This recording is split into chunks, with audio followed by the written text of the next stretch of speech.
Hey, mamas, you are listening to the Motherhood is Ghetto podcast. We all know motherhood can be a beautiful thing, but girl, it can also be ghetto. Join me as we discuss some of the best and worst parts of being a mom raising kids, all while trying to figure out this thing called life. This ghetto is a safe space, mamas. So, welcome to the hood.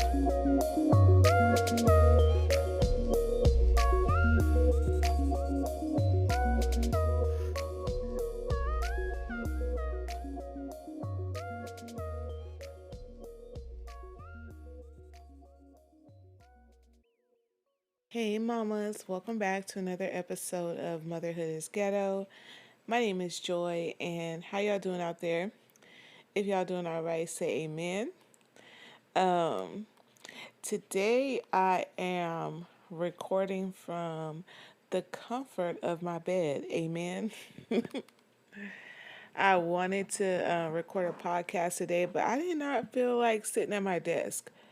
So I just brought the laptop to the bed, brought the microphone over, and I was like, I just want to be in my bed right now. I don't want to be sitting up in no chair. I want to be in my bed. So here we are, recording live from my bed. um, but I hope you guys have had a great week. I hope you guys are having a good day. Um, and this is another book club episode. We're almost finished with our book. Um, I've been gone for a couple weeks, just living life. So we've had Mother's Day. Mother's Day was cool for me. Had a good day. Hope you all had a great Mother's Day. Had some pretty exciting stuff going on. My son Solomon graduated from the 5th grade, so we had to celebrate that. He's going into the 6th grade. And then my other son, we had his 10th birthday party, so we was doing that. And so now the kids, they're out. It's summertime. It's summer break now. So they home 24/7. They chilling, waiting for their little activities and stuff to start back up. Um, my daughter's going to be playing volleyball for the summer, and my youngest is going to be playing flag football. Amen. Um, and Solomon, he's going to continue through the summer with his drum lessons, and he's also going to summer school. So everyone is going to be doing something this summer because yeah, they already eating up all the food.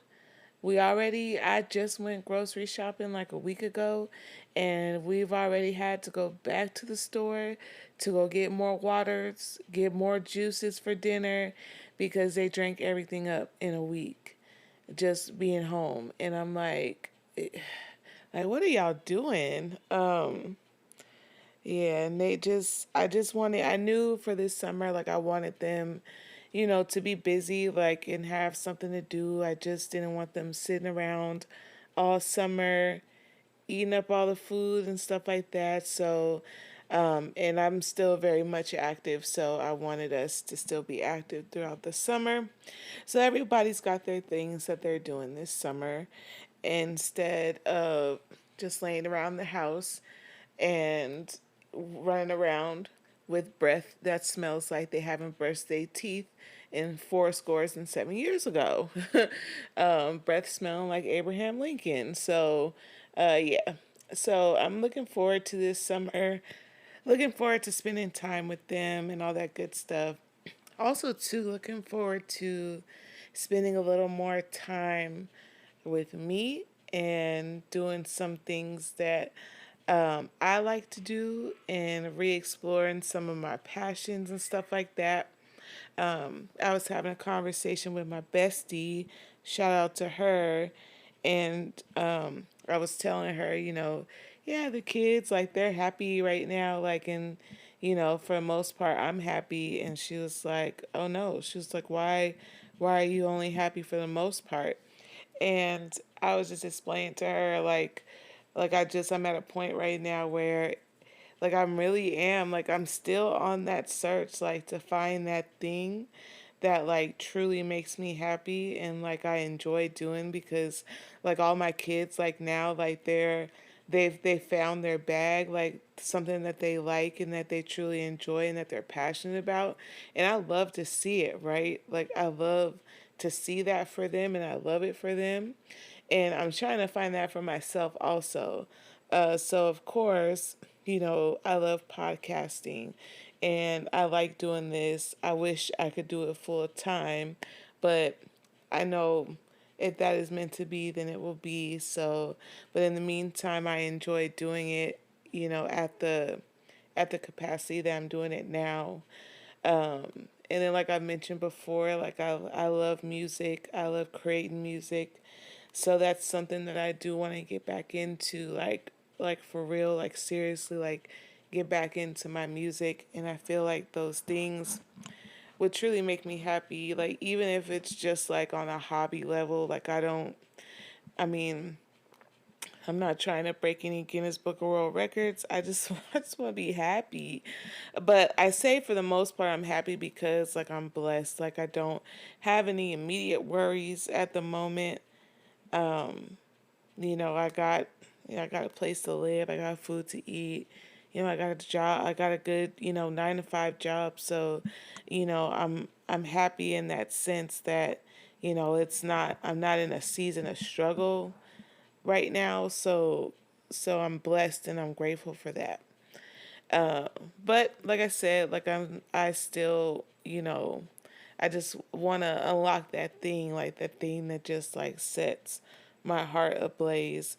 And yeah, that's just where I'm at. But I'm looking forward to summer. I'm looking forward to summer and just restarting things and trying new things and all that good stuff. Um, I'm planning a a summer collection like for my head wraps. So I'm looking forward to it. I think this summer is going to be good for me and my kids. But anywho, you guys can come for that. You guys can come for that little venting session. You guys came for the book club. So let's get back into our book. We are almost done with this book, y'all.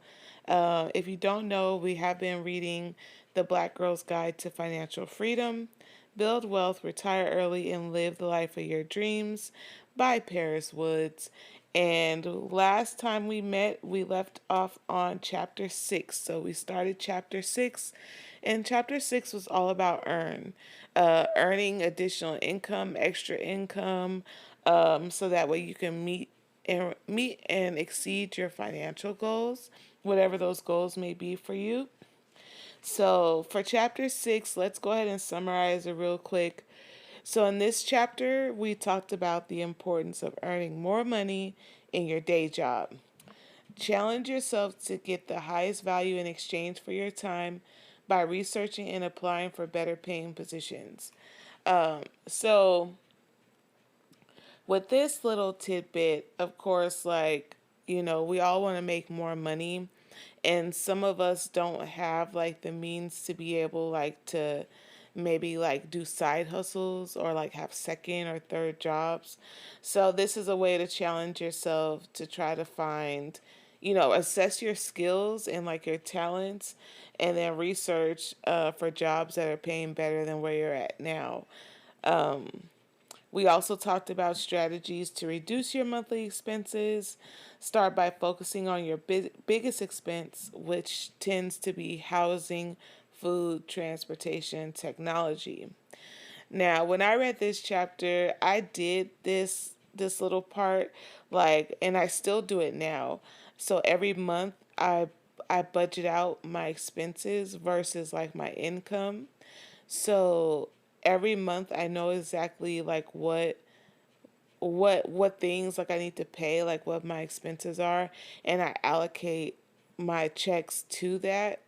So there's no like I guess so to speak, so there's no money like just left like lingering. Like every dollar goes to something. And then if I have anything left over, then it goes right into savings. Like it's no money just like sitting in my checking account, like waiting to be spent. Like it's gonna go somewhere. So, and I've looked at my expenses to see like where I can cut back on some things, like, or reduce costs somewhere. And I'm happy to say that I have been able to reduce my phone bill. Amen. Because I used to pay like $220 a month for my phone bill, and my phone bill included my line, my husband's phone line, my daughter's phone line, a tablet. Oh, at the time it was just the four lines. Yeah, it was just the four lines. So it's me, my husband, my daughter, and my tablet line. Since then, I've been able to reduce my bill all the way down to $110.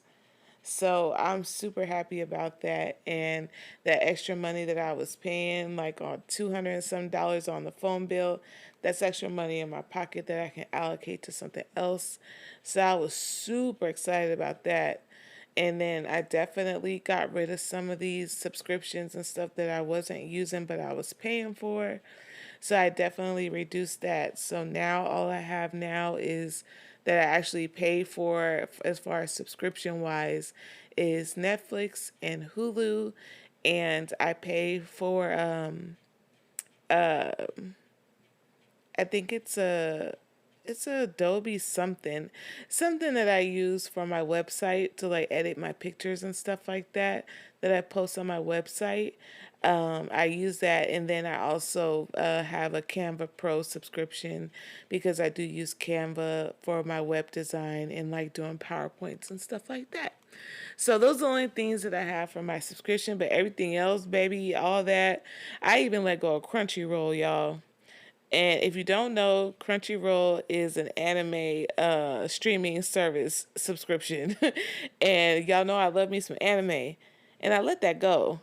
I let that go because I was like, I'm not paying Crunchyroll. There's anime everywhere. I'm not paying Crunchyroll. So so yeah. So I've cut some costs there.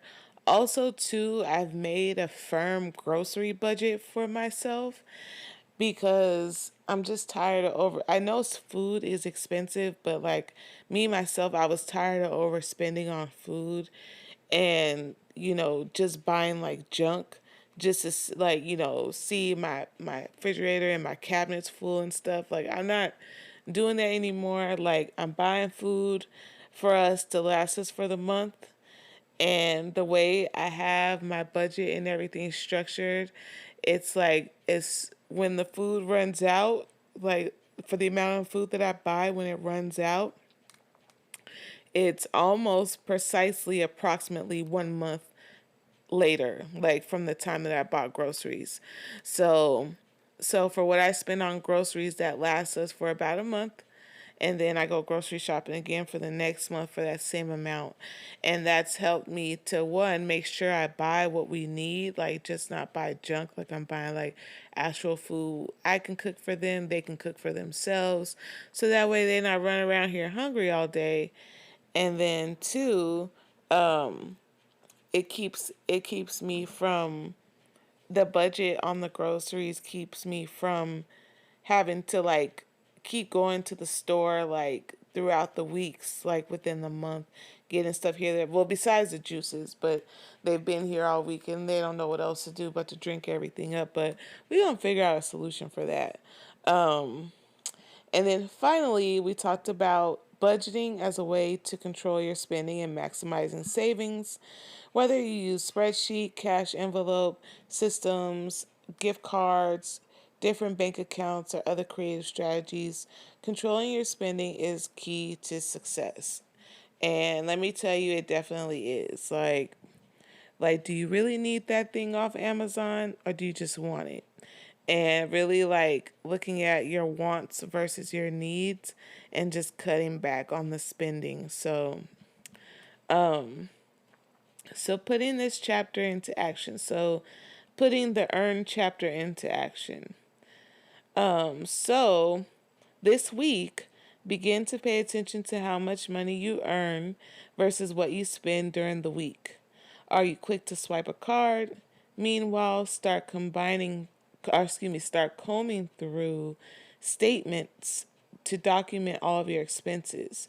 You should have the expenses part of the worksheet below complete by week's end. And this month, get your budget and tracking system up and running.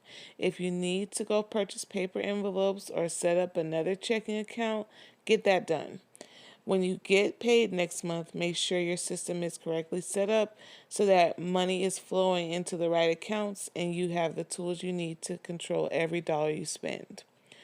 So for me, what I do to execute on this part of getting a budget and like tracking spending, I use a financial workbook that I ordered from this financial influencer that I follow on Instagram. She goes by the name of Bitch I'm Budgeting on Instagram. Her real name is Selma though, but she goes by that on Instagram. And I purchased her I'm Financially Fit workbook. So that's what I use to track my spending monthly.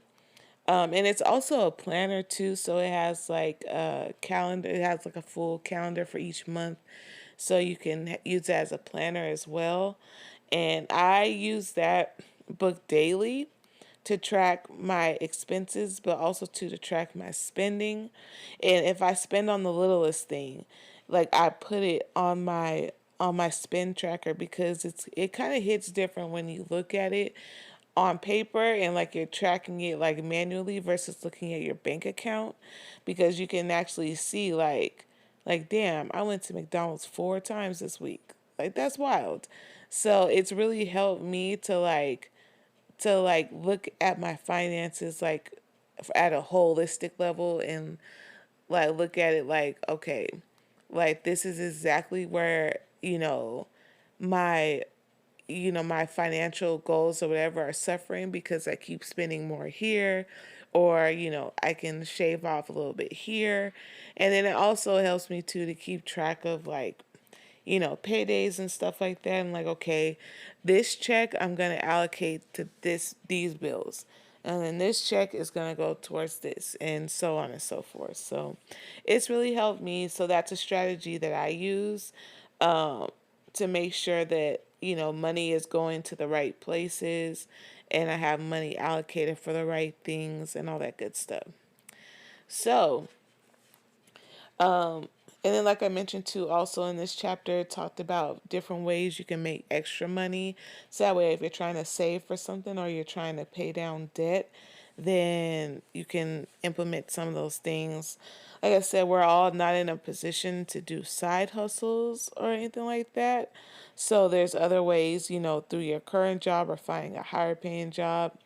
But like for me, since I do side hustle with my head wrap business, then that's something for me that brings in a little bit of extra income on the side that I can use like towards debt payments, or I could put towards my credit card payments, or just save, put into my Roth IRA account, all that good stuff. So all right, my friends, we are going to go on ahead and read or start reading chapter 7. And chapter 7 is Invest. I first learned about the FIRE movement. FIRE stands for Financial Independence, Retire Early, from reading the Mr. Money Mustache blog. I was in debt payoff mode and researching tips and tricks to cut my expenses as much as possible to accelerate my progress. Pete Adney, the blogger for Mr. Money Mustache, is what some might call an extreme saver. He writes about how he doesn't own a car and instead bikes or takes public transportation wherever he goes, finds cheap grocery store chains, and always cooks at home. Finding ways to save, he cut cable, reduced his home utilities, and got rid of all the non essentials from his budget, exchanging costly outings for exclusively free entertainment. As crazy as this would sound for the average single guy to do, the story gets even more extreme when considering that he was married and had a child while he did it. His entire family's yearly budget was less than $25,000. As I was reading this wild story and taking notes, hold on, y'all, I gotta change, I gotta turn the page. I'm working with one hand because I'm holding my microphone the other hand. I took notes on ideas I might like to try. I started wondering why this guy was doing all of this. I mean, why would anyone choose to make this level of sacrifice? I think he'd just call it being economical, environmentally conscious, and escaping consumer culture, but it sure read like a sacrifice to me. As I read on, I learned that he was an engineer who had decided that he would rather retire early than continue to work for the rest of his life. He had created a series of spreadsheets, read a lot of research on early retirement, and devised a plan to be completely retired by age 30. While living on that constricted budget, he was actually making a good deal of money. Not quite six figures, though, and had figured out that frugality could get him to his retirement goal in record time. He did retire at age 30 as planned, by the way, and has been retired ever since. He's almost 50 years old today. What struck me about his story was that he didn't follow any kind of get rich quick scheme to achieve early retirement. He didn't go study real estate and buy up a bunch of properties or figure out how to start an online business to generate a lot of cash. He didn't jump into the stock market and start day trading either. Instead, he learned to save and how a few simple investments could do the trick. Ever since reading his story, I've learned about lots of other people who've traveled his path and for whom this simple investment strategy has worked. They are all part of the FIRE movement. It seems like the best kept secret. Whenever I mention FIRE to people, almost no one has heard of it, except that there are thousands of people following the principles of the movement and dozens of blogs, Reddit feeds, books, and even a movie about it. The movie is called Playing with Fire and is available on multiple streaming services. The appeal of early retirement is what draws the movement's followers. To me, the fascinating part of it all is the simple investment strategy that serves as the foundation of the whole thing. The financial advice presented by J.L. Collins in this book, The Simple Path to Wealth, is at the heart of this strategy.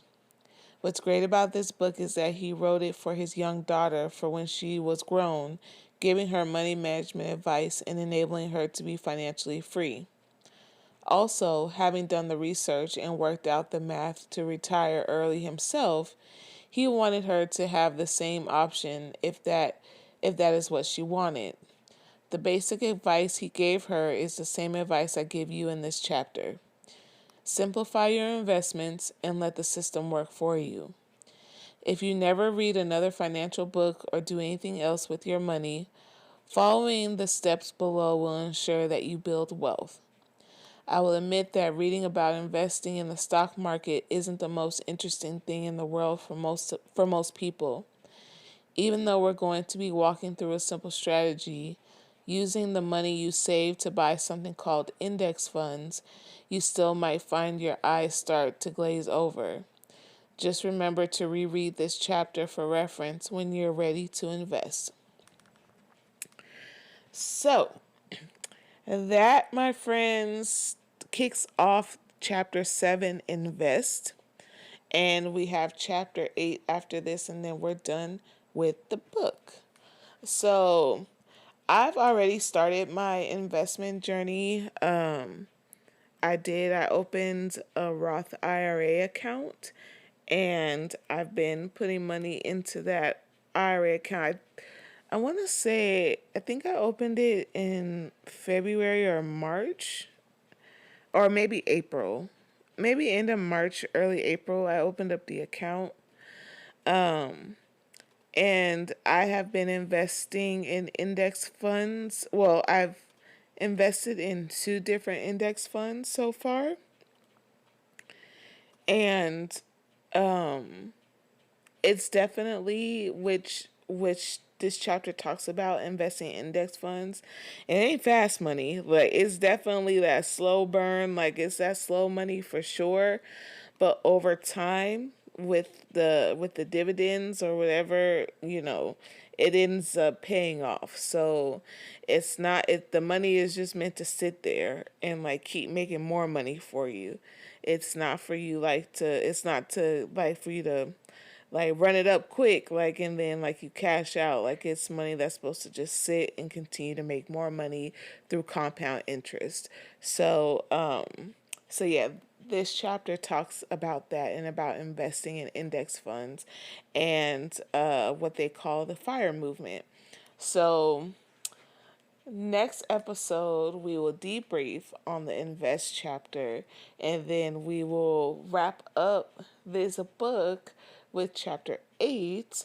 And yeah, we'll be done. I think the next book that we read, I think I'm gonna do a fictional book for our next one. So if you have any suggestions, please let me know.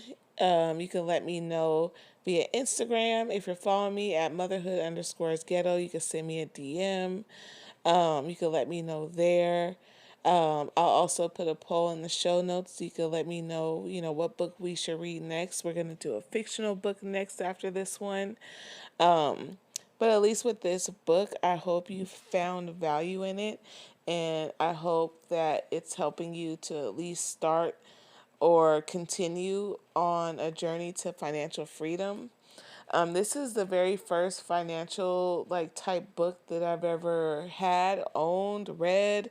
I've never read any books on finances before. This is my very first book like this, and I really do enjoy it. I think that this is great for someone like me, who is a beginner and just learning about money and finances and how to be more financially responsible. So yeah, this is a good book, and I'm also planning on buying some more copies because I want to gift it to some people that I know, because I think it'll be beneficial for them too. So yeah. But I'm going to go ahead and land the plane here, mamas. Thank you so much for tuning in to this week's episode. If you haven't already, go ahead and follow me on Instagram at motherhood_ghetto. So that way you can keep up with me, keep up with the kids. I post some funny reels there sometimes. So yeah, it's definitely fun for everyone. Also, too, if you have not already, go ahead and grab your copy of the Motherhood is Ghetto Self-Care Journal for Mothers. It is still available on Amazon right now. I will link it in the show notes for you guys if you're interested. And I think that's it. That's all I got. Thank you so much for listening. And until next time, mamas. Thank you so much for listening to today's podcast. Don't forget to follow the podcast and share with anyone who you think may enjoy it. And follow me on Instagram at motherhood_ghetto. Also, feel free to DM me if you have any experiences, opinions, or views on motherhood you'd like me to share on the podcast. Until next time, mamas.